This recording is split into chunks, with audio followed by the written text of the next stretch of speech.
Marcus Daniels, a dedicated federal prosecutor, faced public humiliation when his boss, Richard Hadley, mocked his accent in front of colleagues, exposing the subtle biases lurking in the workplace. Richard's arrogance and condescending behavior made everyone around uncomfortable, yet he seemed untouchable.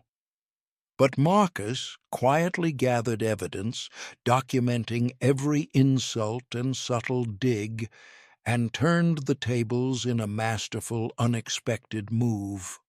Just wait to see how Marcus's courage and strategy exposed the truth, held Richard accountable, and delivered the justice this tense story has been building toward. Marcus Daniels sat at his desk, the fluorescent lights of the Chicago law firm reflecting faintly off the polished mahogany surfaces.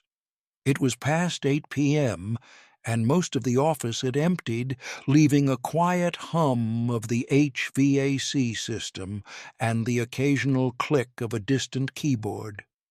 He had been reviewing compliance reports for hours, double-checking numbers, ensuring every document was flawless. His dedication wasn't unusual. Marcus had built his career on precision, integrity, and the quiet confidence that comes from knowing his work could withstand scrutiny. Yet that night, all of that focus would collide with an unexpected and humiliating confrontation. The conference room door opened abruptly, and Richard Hadley, the firm's senior partner, strode in with his usual air of self-assured arrogance. Richard's presence always carried weight. People tended to defer to him, not because they necessarily admired him, but because he commanded attention. Tonight, however, Marcus could feel an unusual edge to Richard's demeanor, something predatory, almost as if he were looking for an opportunity to assert dominance. "Marcus, is that report ready yet?" Richard asked, his voice cutting across the quiet room like a blade. There was a slight pause, the kind that stretched just long enough to make Marcus uneasy. Then, without warning, Richard leaned forward, resting both hands on the table, and addressed the room in a tone laced with mockery. "Can you even handle a simple memo, Marcus?" he asked, exaggerating Marcus's accent in a way that was painfully deliberate. The words hung in the air, echoing against the sleek walls.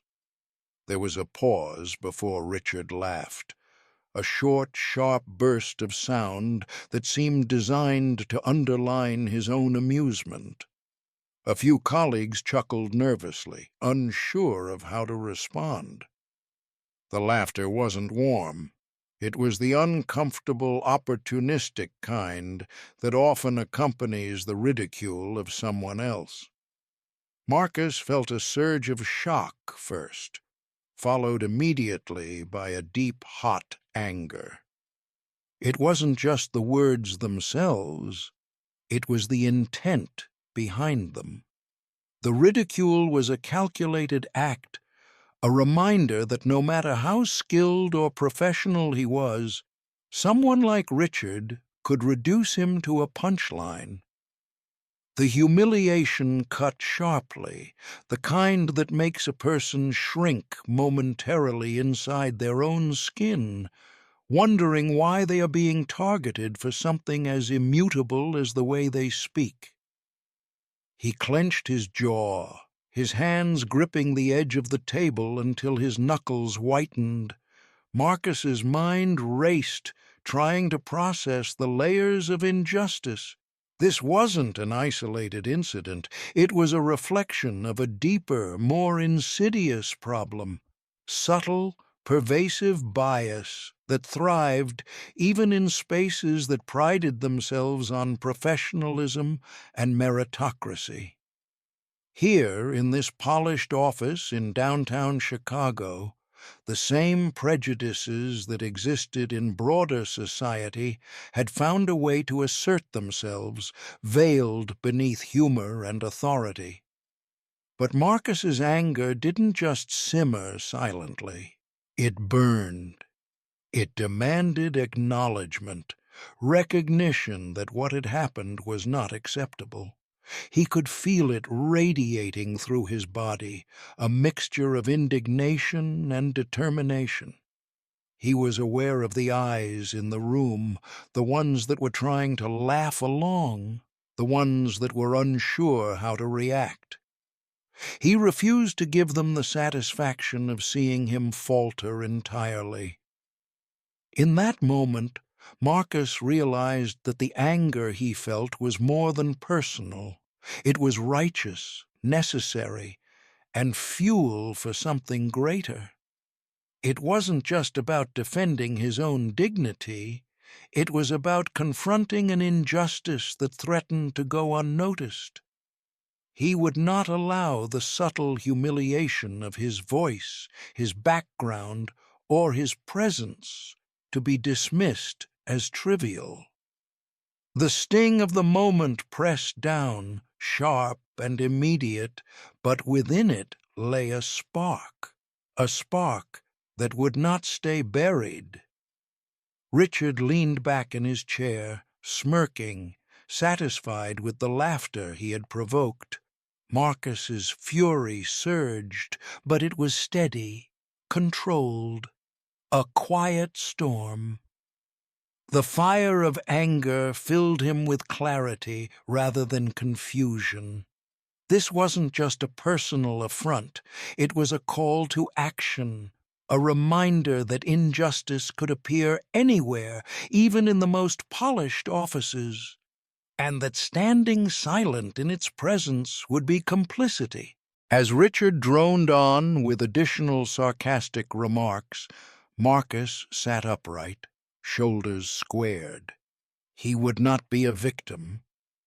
The humiliation had landed, but the response, though still forming, was already taking shape in his mind. Anger, for Marcus, was the first step, the sharp, undeniable recognition that what had happened was wrong and that he would not let it stand unchallenged. The office, for a moment, seemed smaller, sharper, charged with tension. Marcus Daniels felt the full weight of injustice, and with it, the first flicker of resolve. The days after that meeting stretched out like an unrelenting gray sky over Marcus Daniels. Each morning he arrived at the office carrying a quiet determination, but beneath it lurked a subtle heaviness that he couldn't shake. Work, which had once felt like a space of control and achievement, now seemed fraught with tension. Every time Richard Hadley passed by his desk, a flicker of that same condescending smirk appeared, as if the earlier humiliation had been etched permanently in the air between them. Marcus could feel it even when Richard wasn't speaking directly to him, an invisible weight pressing down with constant subtlety. Meetings became exercises in endurance. Even routine discussions carried an undertone of intimidation. Marcus would speak, offering analysis or asking questions, and he could see Richard's eyes narrowing, a flicker of impatience or mockery that made his stomach tighten. Colleagues who had once engaged with him freely now offered only polite nods or brief clipped responses, as if unsure where their loyalties should lie. The unspoken tension was exhausting, the office buzzing with a quiet hostility that seemed to grow heavier with each passing day. Emails became another battlefield.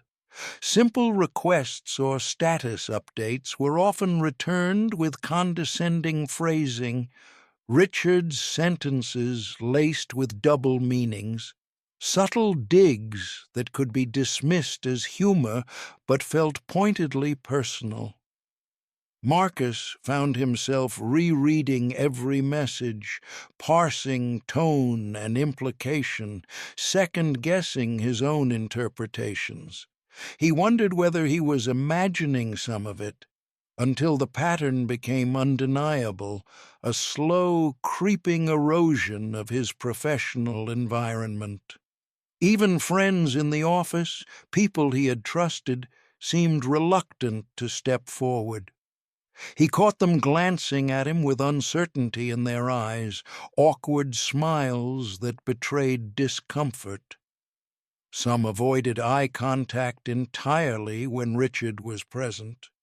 Marcus couldn't blame them entirely. Richard was powerful, and challenging him could carry consequences, but the isolation it created cut sharply. The subtle social distancing felt like a betrayal, as though the humiliation wasn't only Richard's doing, but a collective acquiescence.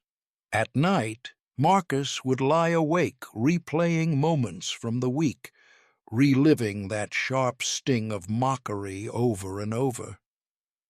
The emotional toll was cumulative. It wasn't just the public humiliation that gnawed at him. It was the recognition that authority and influence often shielded those who perpetuated injustice, leaving the victims to shoulder the weight. Each passing day compounded the frustration, the helplessness, and the fear that any attempt to confront it might backfire, damaging not just his reputation, but the career he had worked tirelessly to build. The injustice pressed down on him in ways both tangible and invisible. His confidence, once steady and assured, wavered. Every report he filed, every analysis he presented, carried an undercurrent of anxiety, a fear that Richard would find a flaw and use it as ammunition. Even simple interactions, passing a colleague in the hallway, replying to an email, felt heavy, laden with a quiet stress he could neither dismiss nor ignore.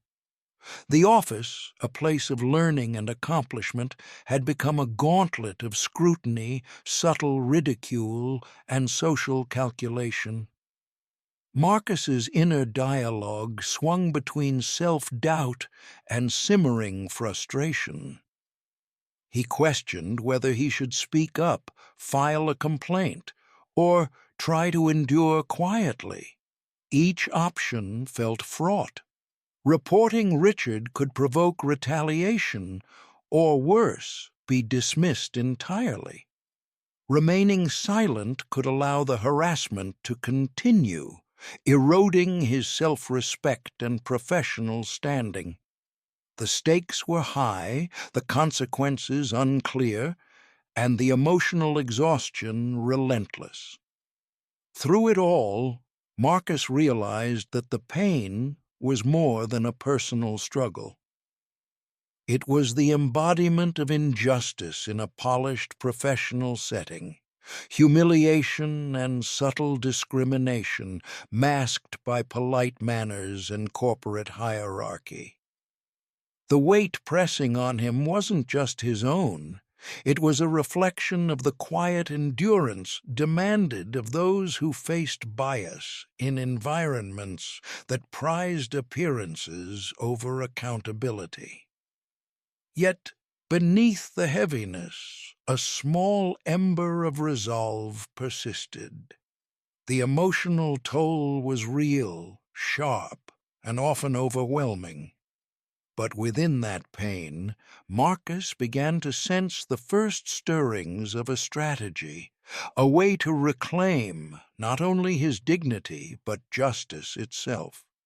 For now, though, the weight was undeniable, pressing down on his confidence and leaving him painfully aware of the fragility of respect in the workplace.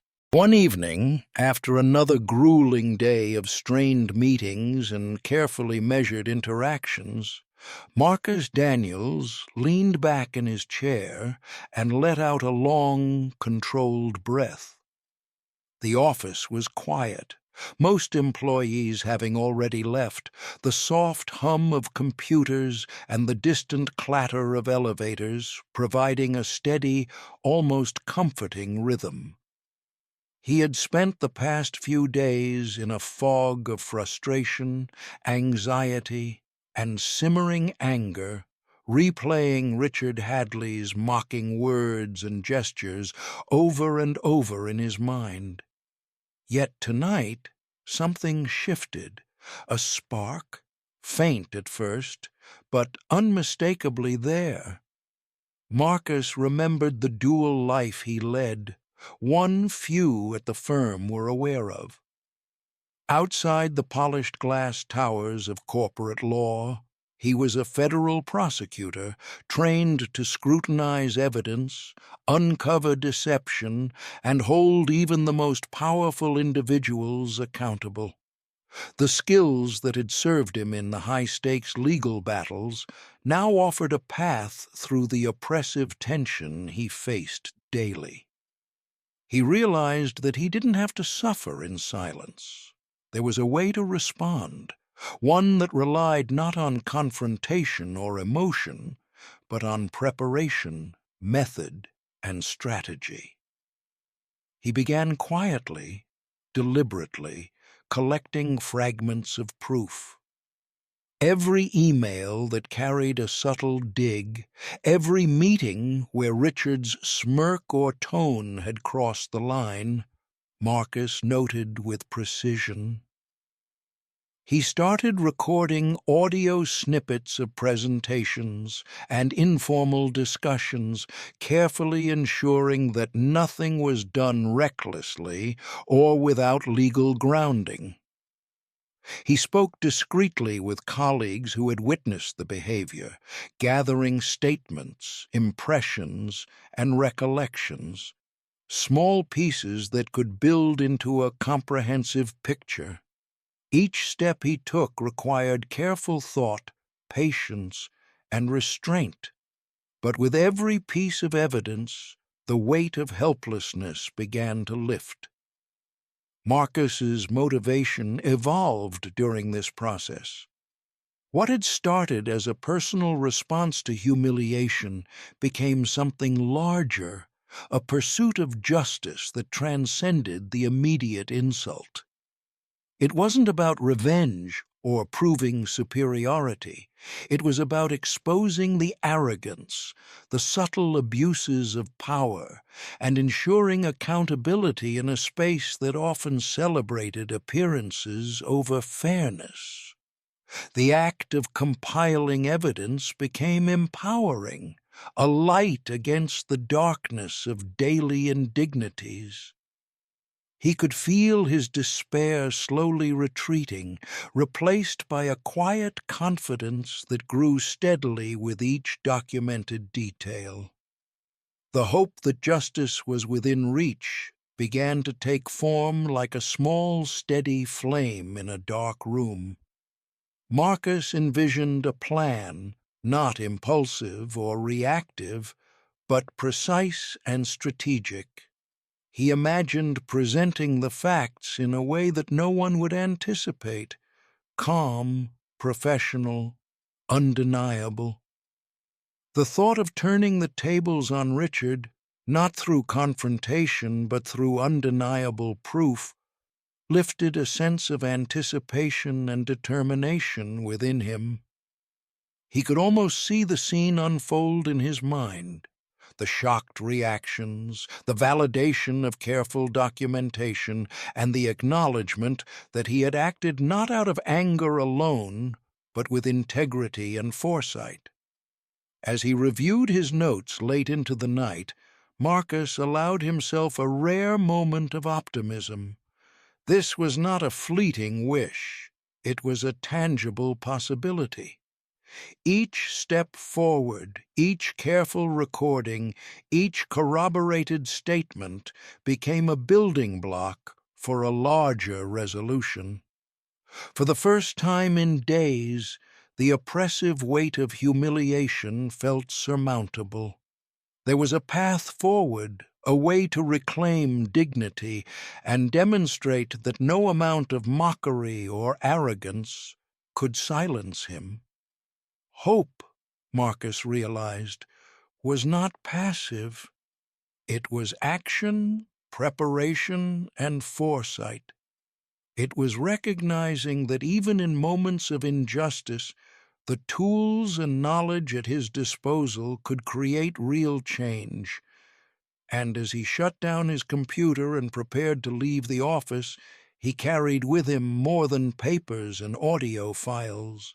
He carried the belief that he could take control of the situation, turn humiliation into accountability, and confront injustice not with rash emotion, but with strategy, clarity, and undeniable truth. The spark had grown into a quiet blaze. Marcus Daniels was no longer merely enduring.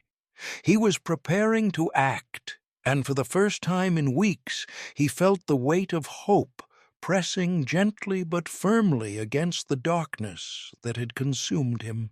The day of the firm's annual review arrived, bringing with it a tension that Marcus Daniels had carried for weeks. The conference room was filled with partners, senior staff, and the firm's board, each seated around the long, polished table. Sunlight streamed through the tall glass windows, reflecting off the sleek surfaces and amplifying the sense of formality in the room. Richard Hadley arrived as usual, confident, smirking, unaware that the carefully constructed foundation of his arrogance was about to be shaken. Marcus, however, moved with a quiet, deliberate composure, prepared for the moment he had meticulously planned. When the meeting began, the usual procedural topics were addressed: fiscal performance, client acquisitions, and strategic goals. Marcus waited patiently, listening to the ongoing chatter, observing Richard's gestures, the subtle cues of self-assured superiority. Then, when the timing was precise, he asked for permission to address the board on an urgent matter. The room fell silent, a few eyebrows raised, and Richard's confident grin faltered just slightly, though he masked it with a polite nod. Marcus stood, projecting calm authority. He did not raise his voice. There was no theatrical flourish, no hint of emotion that could be interpreted as personal grievance. Instead, he began to lay out his evidence systematically. Emails were displayed clearly on the screen, highlighting Richard's repeated sarcastic remarks and condescending tone. Audio recordings captured the nuances of mockery in meetings, unmistakable to anyone listening. Colleagues' written statements corroborated these incidents, offering an objective record of behavior that had long been dismissed as casual or humorous. As Marcus spoke, the room's energy shifted. The initial murmur of curiosity gave way to a profound silence.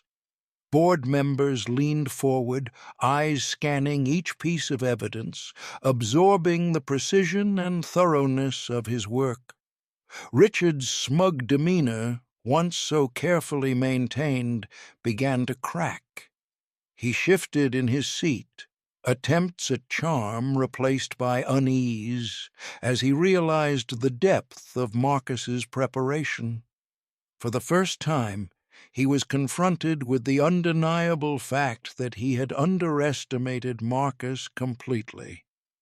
The power he had assumed to wield effortlessly now appeared fragile. Marcus maintained his composure throughout, never allowing anger or triumph to overtake his professional delivery. He spoke with clarity, framing the issue not as a personal vendetta, but as a matter of professional accountability, demonstrating that harassment and unprofessional conduct could not be ignored, no matter one's position. The evidence was clear, irrefutable, and presented with the dignity and restraint that only someone accustomed to legal scrutiny could achieve. The board's decision was swift. Richard Hadley was immediately suspended, pending a formal internal investigation. The room, once filled with tension and uncertainty, seemed to release collectively, as if the recognition of justice being done brought relief not just to Marcus, but to everyone who had witnessed the underlying power dynamics at play. Marcus's colleagues, some previously hesitant to speak out or intervene, looked on with a newfound respect.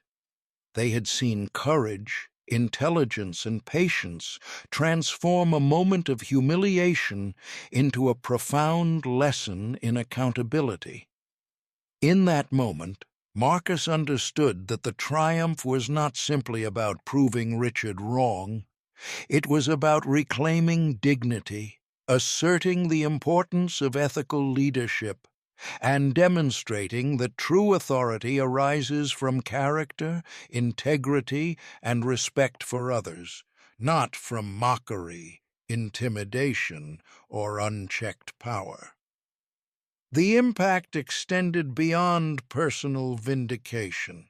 It resonated as a reminder that professional spaces, no matter how hierarchical, could and should uphold fairness.